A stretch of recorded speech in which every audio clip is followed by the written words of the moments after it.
Vamos falar tudo isso aí. Porque antigamente, a emissão monetária, ela era... Quando o sistema bancário nasceu, o sistema bancário moderno nasceu durante o renascentismo. O Fractional Reserve Lending nasceu... Durante o renascentismo nasceu um primeiro banco da história, foi o Banco Moderno, Banco Montepaschi de Siena. Os bancos tinham, naquela época, o que lastreava as operações bancárias? Os metais que eles tinham. Os bancos tinham metais, os metais eram das famílias, tinham sido protegidos pelos templários durante muitos anos. A partir do renascentismo, eles puseram aquele dinheiro para trabalhar. Abriram os bancos e começaram a emprestar com aquele dinheiro. Com aquele volume de metais, começou a emprestar. Mas tudo é sempre limitado. Durante muitos anos, o que eles conseguiam explorar de metais, isso aqui pegava nas colônias e conseguia aumentar, permitiu expandir. Tanto que eles tinham corrida de ouro, navegações, eles iam atrás de... Né? Sempre ouro e prata. Exatamente. E os bancos emitiam a própria moeda. No século XIX, por exemplo, todos os bancos americanos e europeus emitiam a própria moeda. De acordo com a reserva dele. Tinha reserva. Ele tinha reserva no caixa, ele falava, tá aqui uma nota, que tá direito a tantos gramas aqui no meu caixa, vai. Tinha fraude também? Tinha. Tinha banco que emitia nota e não tinha nada no cofre. E quando o mercado descobria que era fraude, aquele banco quebrava, virava pó. Todo mundo que achava que tinha uma moeda não tinha nada. O bug do ouro, né? Esse é o bug do ouro, né? Exatamente. Então, quando o banco era de confiança, quando tinha credibilidade, você confiava que aquela nota de $100 tinha ouro no cofre. E pela confiança que ele gerava naquilo, a nota era aceita. O dólar do Citibank, do JP Morgan, era aceito como o cara tinha uma nota que dizia lá no banco tem tanto ouro aqui para fazer frente a isso. E aquilo foi assim e era livre. Os bancos que quebravam no começo do século XX, teve um ano lá que teve muitas quebras, teve volatilidade, que é 1907, depois daquele terremoto em São Francisco, teve banco que quebrou, porque o cara foi lá, achou que tinha lastro, não tinha, quer dizer, tinha fraude também. E os bancos de confiabilidade, os grandões, eram confiáveis e as notas eram aceitas. Porém, isso limitava a quantidade. Ainda assim, eles não conseguiam controlar a emissão, porque era livre. Que é uma coisa que os libertários... Por isso que eles defendem a não existência de Banco Central. Porque a emissão monetária tinha que ser algo regulado pelo mercado, sozinho, sem Banco Central.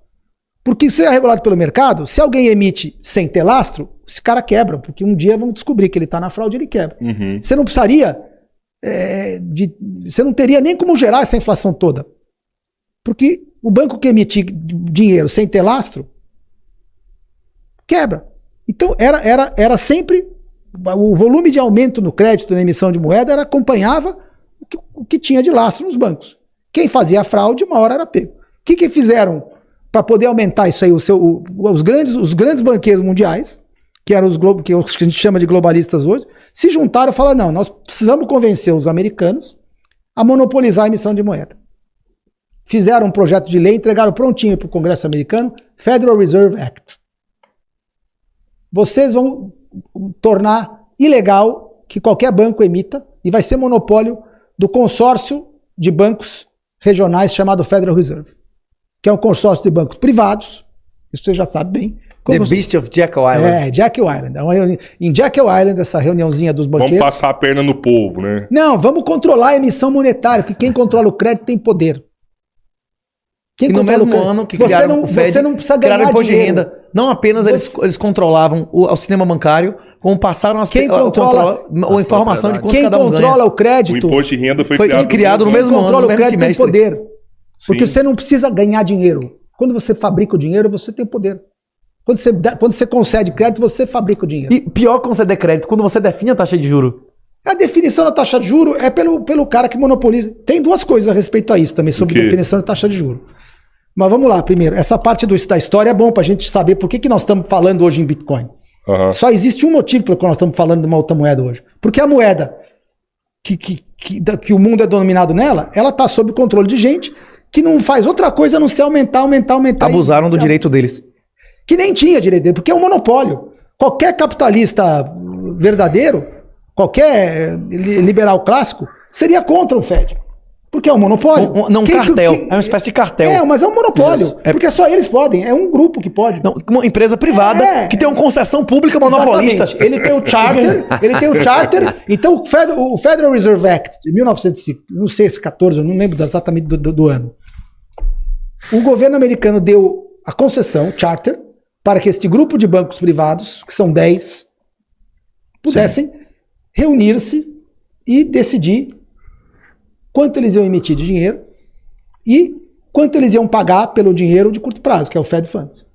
Eles se reúnem cada 3 meses para fazer essa decisão, até hoje. Naquela época, ficou ilegal os bancos emitirem moeda, passou a ser toda a emissão, só quem podia ter ouro e emitir uma nota contra esse ouro era o Federal Reserve. E, ainda assim, para começar, eles falaram, não, nós vamos respeitar uma taxa de conversão do ouro para o dólar. E foi respeitada, era 32... onças, né? Era 32 onças de ouro, era equivalente a $100, uma coisa assim. Em qual ano? No dia do Federal Reserve Act. Acho que era 20. A moeda de 20 onças de ouro era até 33, era 20 onças de ouro era $1. Mas a taxa de conversão era 32 e foi até 1933, no fundo da Grande Depressão. Era 20.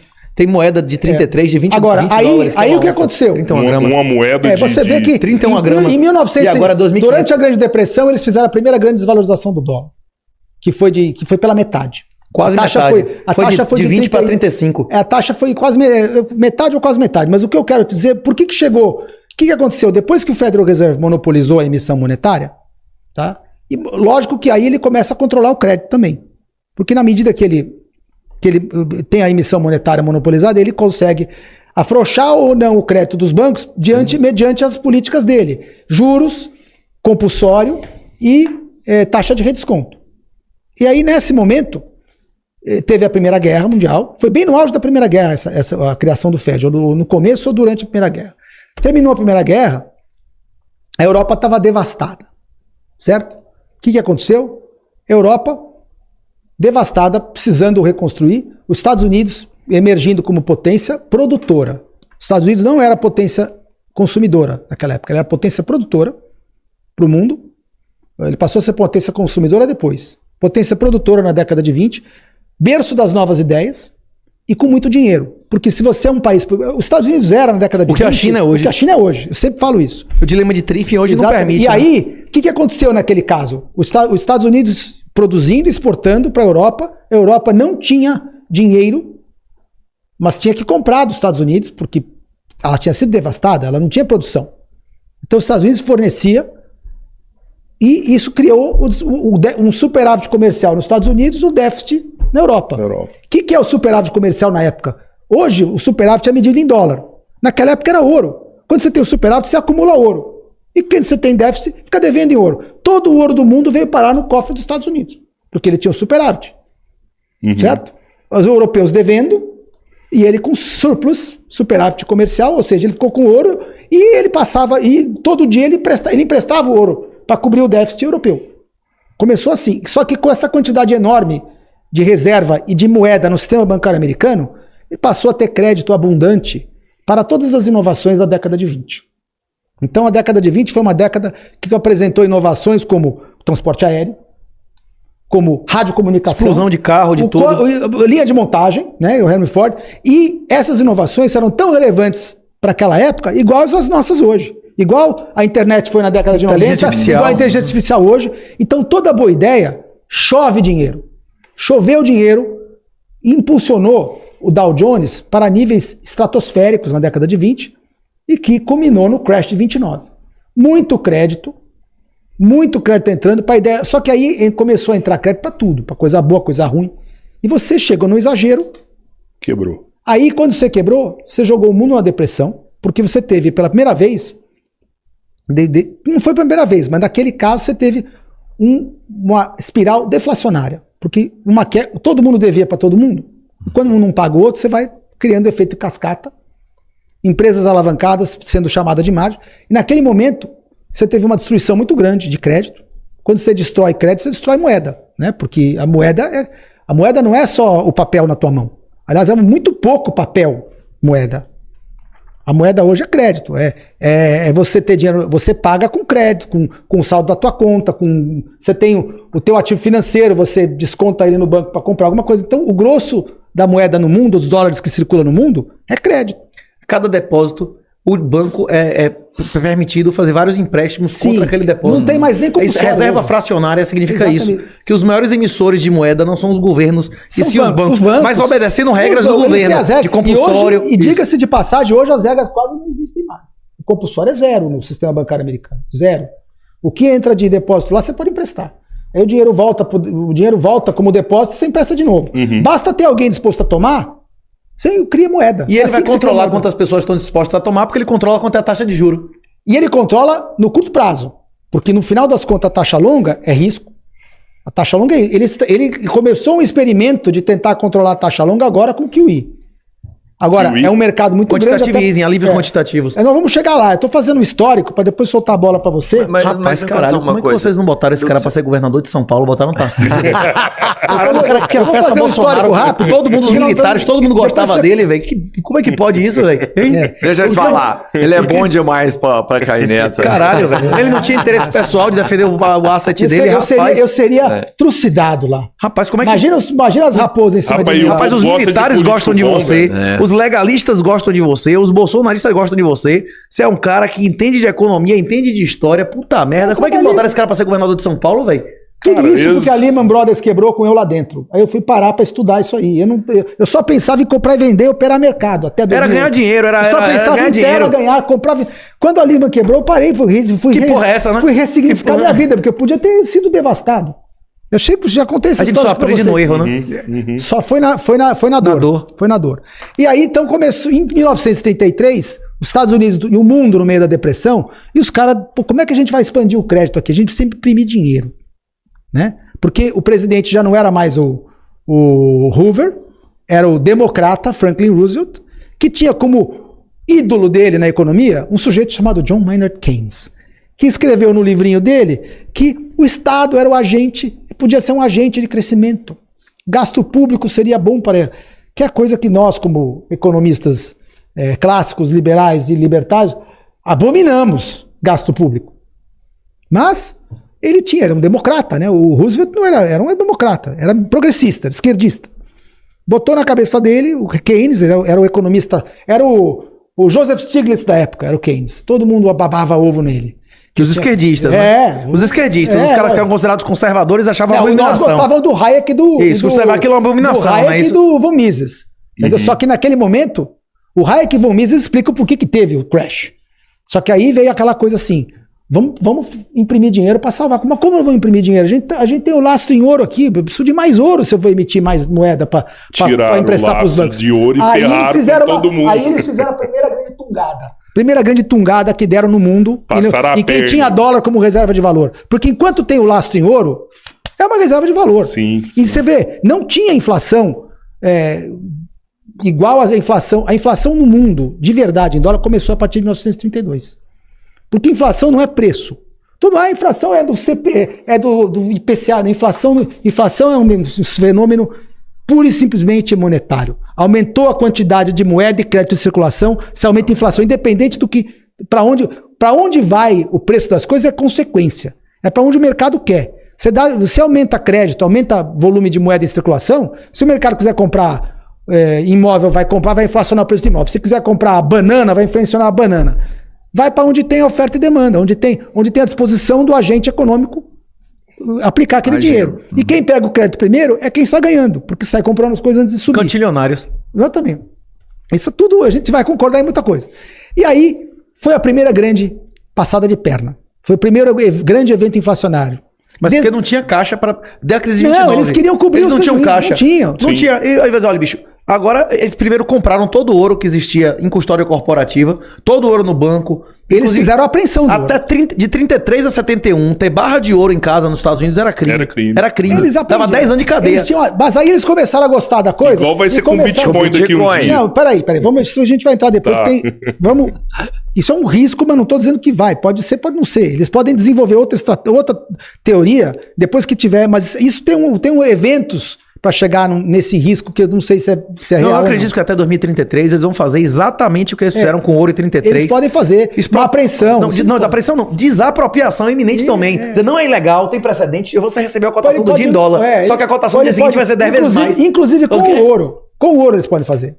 Mas não, é isso. É porque o Bitcoin, hoje, se eles fizerem isso, agora, eles já botam mais Bitcoin no bolso do que ouro. Tem mais Bitcoin em custódia corporativa do que ouro. O ponto é, não dá pra fazer isso hoje, porque não tem quantidade de Bitcoin suficiente pra tudo que tem de dinheiro circulando no mundo. E não vai ser assim também, porque o que tem de dinheiro circulando no mundo tá sujeito a o que aconteceu em 29. Nós vamos chegar lá.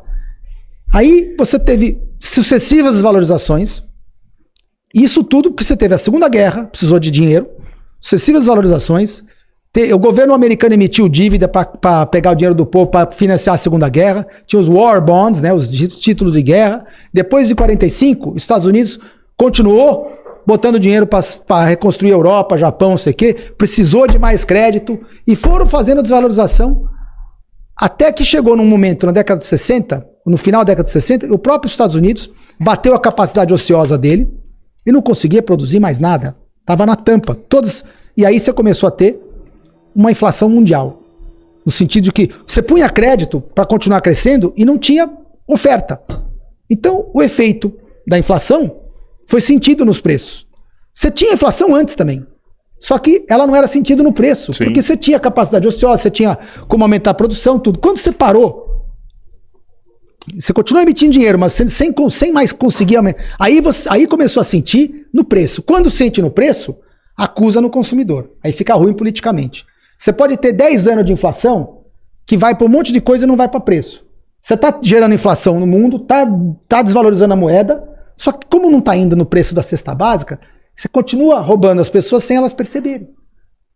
Quando bate na capacidade ociosa e começa a dar efeito na inflação, como deu na década de 70, que você teve crise do petróleo, crise do sei o quê, inflação de 2 dígitos nos Estados Unidos, feio, aí, politicamente, o custo de emitir dinheiro começa a ficar caro. O que ele está mencionando aqui chama efeito Cantillon. Na Primeira Guerra Mundial, a Alemanha quadruplicou a quantidade de marcos e os preços não subiram.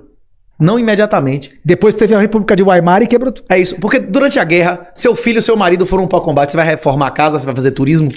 Durante a guerra, você é proibido de comprar fogão, coisas, tá? Então você não tem como gastar o dinheiro. Exatamente. Agora, na hora que acabou a guerra, meu irmão... E lá eles imprimiram... E lá eles imprimiram dinheiro de papel. Por isso que você teve hiperinflação. Igual o dinheiro sem duration. Quando todo o dinheiro é circulável imediatamente, então você pode gerar o fenômeno da hiperinflação. Tá? Igual aconteceu no Brasil, quando você tinha inflação alta aqui, é porque o dinheiro não tinha prazo. Os créditos. O crédito era overnight. Então ou você põe o juro lá em cima ou você tinha hiperinflação mesmo.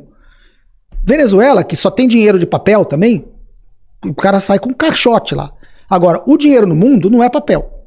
É crédito. É um contrato de empréstimo que tem prazo. Então, chegou em 1971, acabaram com o padrão ouro. Aí, quando acabaram com o padrão ouro, virou aquela coisa. O dinheiro pode crescer à vontade. Basta ter um banco que resolva emprestar e alguém que resolva tomar. Desde então, você teve...